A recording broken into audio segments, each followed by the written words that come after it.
Students, तो आप लोगों ने फर्स्ट पेज, आपका पेज नंबर 20 रीड किया होगा, हार्ड वर्ड्स लिखे होंगे आई होप। एंड अब हम आगे की स्टोरी कंटिन्यू करते हैं पेज नंबर 21 से। ठीक है, तो अभी तक हमने सारा के बारे में पढ़ा, उसको बहुत सारी तकलीफ़ें थी, वो अपनी चीज़ें एक्सप्रेस नहीं कर पाती थी, राइट। तो अब यहाँ पे एक न्यू कैरेक्टर आता है हमारी स्टोरी में जिसका नाम है मिसेस ब्रैडी।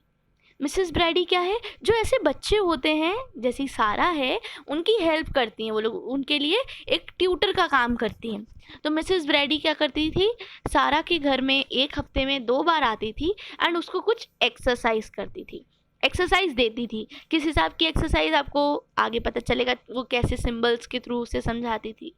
और वो इसके दौरान कई बार ऐसे नाम दिया करती थी कि ऐसे अदर चिल्ड्रन भी हैं, मतलब बताया करती थी सारा से कि सारा, कि तुम्हारे जैसे और भी बच्चे हैं, ठीक है, जो सेम फेट को सफ़र करते हैं, जिनकी किस्मत तुम्हारी जैसी है, जिनको भी तुम्हारी जैसी दिक्कत है। बट सारा को ये कभी असली नहीं लगा करता था, उसे नहीं लगता था कि इतने सारे लोग होंगे मेरी तरह, जो मेरी तरह ही इतने बुरी तरीके से सफ़र करते होंगे। ठीक है, जैसे ही सारा ने अपनी स्कूलिंग स्टार्ट की, मीन्स उसने पढ़ना स्टार्ट किया, तो उसके लिए एक नया मोड़ खुल गया। कैसे? सिंबल्स के थ्रू।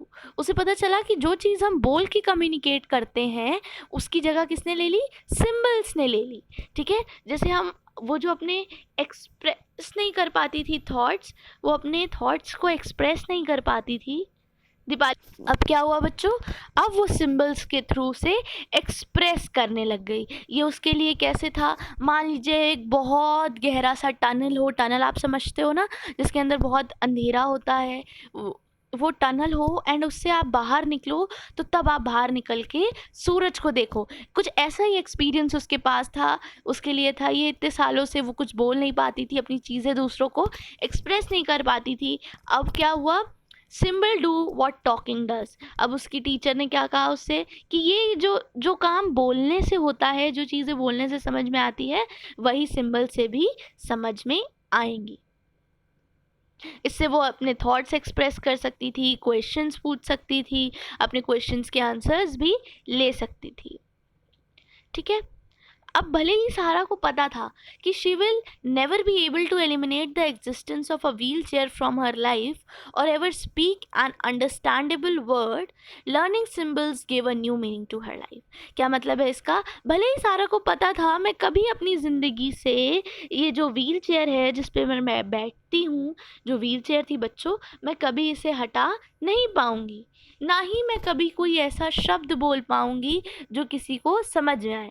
तो अपनी कंडीशन से बच्चों ये जो सारा थी वो अवेयर थी, उसे पता था कि ऐसा ऐसा है, कि मैं कभी बोल नहीं पाऊँगी, मैं कभी अपनी व्हील चेयर को नहीं एलिमिनेट कर पाऊँगी। बट फिर भी जब उसने नए सिंबल्स देखे, तो जब समझे, उनको पढ़ा सिंबल्स को, तो उसकी ज़िंदगी को एक नया मकसद मिला, उसको एक नई मीनिंग मिली उसकी लाइफ को। She was stimulated with a sense of purpose and even began to feel normal, learning and growing the way the other children did. अब क्या होने लगा, she was stimulated. Stimulated हो जाता है आपके अंदर कोई चीज़ अचानक से शुरू हो जाना, आप स्टिमुलेट हो गए। ठीक है, तो स्टिमुलेट हो जाती थी कि आप स्टिमुलेट का मीनिंग देख सकते हो, मतलब उसका मतलब होता है एनकरेज हो जाना अचानक से। ठीक है, स्टिमुलस आप आगे साइंस में भी पढ़ोगे। तो अब क्या हुआ, वो एनकरेज हो गई किस चीज़ को लेकर, उसको अब समझ में आने लगा कि हाँ, अभी तक उसे लगता था कि उसकी लाइफ मीनिंगलेस है, अब उसे समझ में आने लगा कि मेरी ज़िंदगी में मेरा भी एक मकसद है। एंड इसी के साथ वो थोड़ा नॉर्मल फील करने लग गई, अपने आप को नॉर्मल समझने भी लग गई।